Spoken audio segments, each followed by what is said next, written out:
ക്രിക്കി മലയാളം 2.0 ഏറ്റവും പുതിയ വീഡിയോയിലേക്ക് ഏവർക്കും സ്വാഗതം. തോറ്റ് പോയിന്റ് പട്ടികയുടെ അടിവാരത്തിൽ നിന്ന് അതേ RCB ആ ഒരു പ്ലേ ഓഫിൽ കയറാനുള്ള 1% ചാൻസിൽ നിന്ന് ഇന്ന് 100% പ്ലേ ഓഫ് സീറ്റ് അങ്ങ് ഉറപ്പിച്ചിട്ടുണ്ടെങ്കിൽ കണ്ണും പൂട്ടി പറഞ്ഞോളൂ, this is the greatest comeback for RCB, this is the greatest win for RCB, one of the greatest redemption arcs in IPL history എന്ന് തന്നെ വേണം പറയാൻ.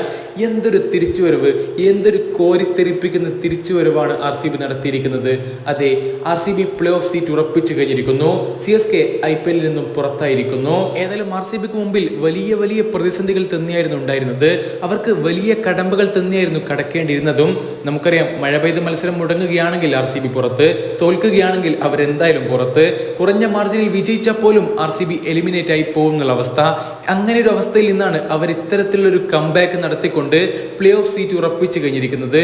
അതെ, തീർച്ചയായിട്ടും 2014-15 വർഷങ്ങളിൽ മുംബൈ ഇന്ത്യൻസും അതുപോലെ തന്നെ 2016-ൽ RCBയും നടത്തിയതിന് സമാനമായിട്ടുള്ളൊരു കംബാക്ക്, അല്ലെങ്കിൽ അതിനേക്കാൾ മികച്ചൊരു തിരിച്ചുവരവ് കാൽക്കുലേറ്റർ പോലും പകച്ചു പോയൊരു നിമിഷം എന്ന് തന്നെ വേണം പറയാൻ. ഏതായാലും ഇത് RCBക്ക് യോഗ്യമായിട്ടുള്ളൊരു പ്ലേ ഓഫ് സ്ഥാനമാണെന്ന് കണ്ണും പൂട്ടി നമുക്ക് പറയാൻ പറ്റും. അതങ്ങനെ വെറുതെ ഒന്നും പറയുന്നതല്ല. വന്നവരും പോയവരും നിന്നവരും എല്ലാം എന്തൊരു കോൺട്രിബ്യൂഷനാണ് RCB ടീമിന് വേണ്ടി കാഴ്ചവെച്ചിട്ടുള്ളത്. തീർച്ചയായിട്ടും നമ്മൾ കണ്ടതാണ്, ആ ഒരു സാൻഡറിനെയൊക്കെ പുറത്താക്കാൻ വേണ്ടിയിട്ട് RCBയുടെ ക്യാപ്റ്റൻ ഫാഫ് ഡുപ്ലസിസ് ആ ഒരു 39-കാരൻ എടുത്തൊരു ക്യാച്ച് ഉണ്ടായിരുന്നു. എന്തൊരു മനോഹര ക്യാച്ചാണത്, എന്ത് പറഞ്ഞ ഒരു ക്യാച്ചിനൊക്കെ നമ്മൾ വിശേഷിപ്പിക്കണം. അതുപോലെ തന്നെ ആദ്യം ബാറ്റ് ചെയ്ത RCBക്ക് വേണ്ടി കിങ് വിരാട് കോഹ്ലി, അതുപോലെ തന്നെ നമ്മുടെ captain Faf du Plessis, Rajat Patidar, Cameron Green, നമ്മുടെ ദിനേശ് കാർത്തിക്, ഗ്ലെൻ മാക്സ്വെൽ, അങ്ങനെ വന്നവരും ഇന്നവരും പോയവരും എല്ലാം എന്തൊരു കിഡ്ലൻ അടിയാണ് നടത്തിയിട്ടുള്ളത്. അങ്ങനെ അവരുയർത്തിയ 218 റൺസ് എന്ന കൂറ്റൻ വിജയലക്ഷ്യം പിന്തുടർന്നെത്തിയ CSK 191 റൺസിൽ അവരെ ഒതുക്കുകയായിരുന്നു അക്ഷരാർത്ഥത്തിൽ RCB. അവർക്ക് വെറും 200 റൺസ് നേടാൻ സാധിച്ചിട്ടുണ്ടായിരുന്നുവെങ്കിൽ പ്ലേ ഓഫ് ഉറപ്പിക്കാമായിരുന്നു.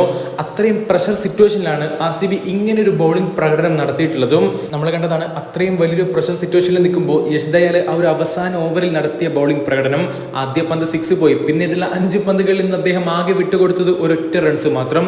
അങ്ങനെ ഗ്ലെൻ മാക്സ്വെലും ഫെർഗ്യൂസണും കാമറൂൺ ഗ്രീനും അങ്ങനെ എല്ലാ താരങ്ങളും എന്തൊരു ഗംഭീര ബൗളിംഗ് ആണ് നടത്തിയിട്ടുള്ളത്. കൈയടിച്ചേ പറ്റൂ RCBയുടെ ബൗളർമാർക്കും ക്യാപ്റ്റനും ബാറ്റിംഗ് നിരയ്ക്കും.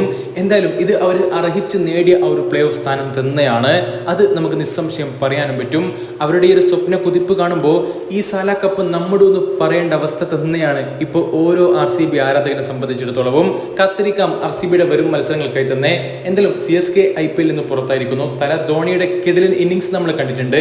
അതുപോലെ തന്നെ ആ ഒരു പ്രഷർ സിറ്റുവേഷനിലും രവീന്ദ്ര ജഡേജയുടെ മികച്ച പ്രകടനം നമ്മൾ കണ്ടിട്ടുണ്ട്. അങ്ങനെ പ്ലേ ഓഫിന്റെ വാതിൽ പിടിച്ചു കയറുന്ന സമയത്ത് ഇതാ CSK തെന്നി വീണു പോയിരിക്കുന്നു. CSK IPL നിന്നും അതുപോലെ തന്നെ പ്ലേ ഓഫിൽ നിന്നും പുറത്തായിരിക്കുന്നു. RCB ആവട്ടെ തെന്നിപ്പോയ ആ ഒരു വാതിൽ പിടിച്ചു കയറി ഇതാ പ്ലേ ഓഫിലേക്ക് കടന്നിരിക്കുന്നു. അപ്പോൾ പിന്നെ അടുത്തൊരു വീഡിയോ ആയിട്ട് വീണ്ടും കാണുന്നതുവരേക്കും ഗുഡ് ബൈ.